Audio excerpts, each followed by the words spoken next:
Europe 1. Le temps de le dire, Pierre-Louis Basse. Bonjour Philippe Castedbon. Bonjour.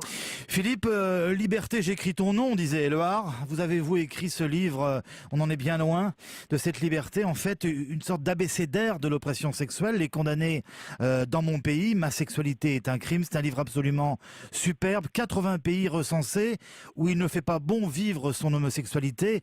Alors il y a les violences, y compris en France, mais il y a aussi la loi, et c'est ça qui nous, vraiment, qui fait plus que nous interpeller, c'est que ce crime est inscrit dans la loi, Philippe. Oui, c'est ça.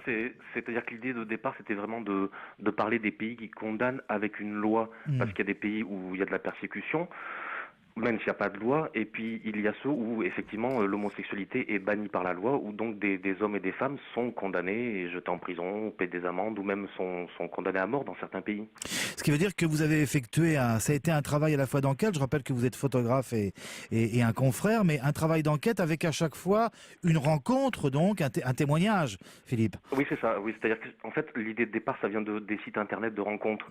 Voilà, et je me suis rendu compte que sur les sites internet, on pouvait trouver des hommes dans tous les pays, même ceux où l'homosexualité est interdite.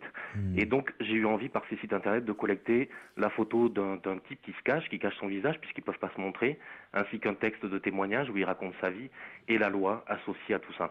Oui, parce qu'on évoquait hier, c'est assez curieux, enfin c'est une coïncidence en termes de disparition, voile. Là, en termes de disparition, elle est réelle puisque ces garçons se cachent pour vivre. Ah oui, ils ne peuvent absolument pas se montrer, oui, parce qu'ils risquent leur vie sinon. Ouais. Et la plupart ont eu très très peur quand je les ai contactés parce que ils se demandaient si j'étais pas de la police ou autre chose qui pouvait leur tendre un piège, et donc ça a été assez long de les convaincre de faire ça. 80 pays sont concernés. Philippe, j'ai choisi d'évoquer avec vous quatre terres bien distinctes, le Kenya, l'Arabie Saoudite, le Pakistan et le Cameroun. Voilà des pays où ça ne plaisante pas. Non, pas du tout, non. Oui, enfin, ça ne plaisante pas, oui, c'est-à-dire qu'il y a une vraie chasse, c'est-à-dire en Arabie Saoudite, la peine est la peine de mort. Au Kenya, cela dit, le Kenya est un pays avec une loi très dure, mais il y a quand même des associations gays qui existent, qui essayent de faire avancer les droits. Bon, ils ont beaucoup de difficultés. Au Cameroun, en ce moment, des homosexuels sont jetés en prison et persécutés. Donc oui, c'est des pays très très durs, mais de toute façon, tous ceux qui sont dans le livre sont des pays qui condamnent très durement quand même. Enfin, la condamnation, elle est là, elle existe, elle est inscrite dans la loi. C'est un livre qu'il faut lire et qu'il faut aussi observer puisque, bien sûr, des photos jalonnent ce travail. 80 pays. Pour les plus jeunes d'entre nous, tous ceux qui nous écoutent, il serait peut-être bon de faire une petite piqûre de rappel, Philippe Castedbon, et de rappeler qu'en France, il a fallu Monsieur Badinter et la gauche au pouvoir pour que l'homosexualité ne soit plus considérée comme un délit.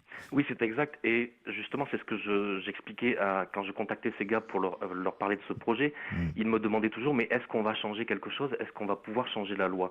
Et je leur disais, je ne sais pas si on va changer, parce qu'en France c'est assez récent le changement. Je ne sais pas donc si on changera la situation, je l'espère, mais au moins on va informer et on va dire quoi. C'est-à-dire, je leur disais, les gens en France ne sont pas au courant de ces lois, ne savent pas ce que vous vivez. Donc au moins si on parvient à le raconter, à le montrer avec les photos, ça sera déjà un premier pas. Oui, et c'est un très très beau texte. Je pense à des hommes également, à des garçons comme Guy Hockenheim qui nous a quittés il y a quelques années, qui a écrit de très beaux textes et qui a fait beaucoup pour cette bagarre contre toutes les oppressions. Est-ce que vous avez le sentiment en conclusion, Philippe, qu'en France, alors la loi a changé bien sûr, et tant mieux, mais est-ce que les comportements en profondeur ont-ils vraiment changé?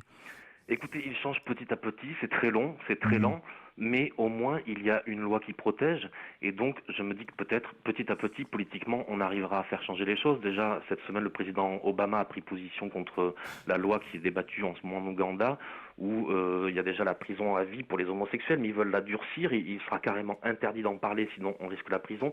Donc je me dis que peut-être comme ça, politiquement, si les hommes politiques d'envergure mondiale prennent position, font pression, les choses pourront changer.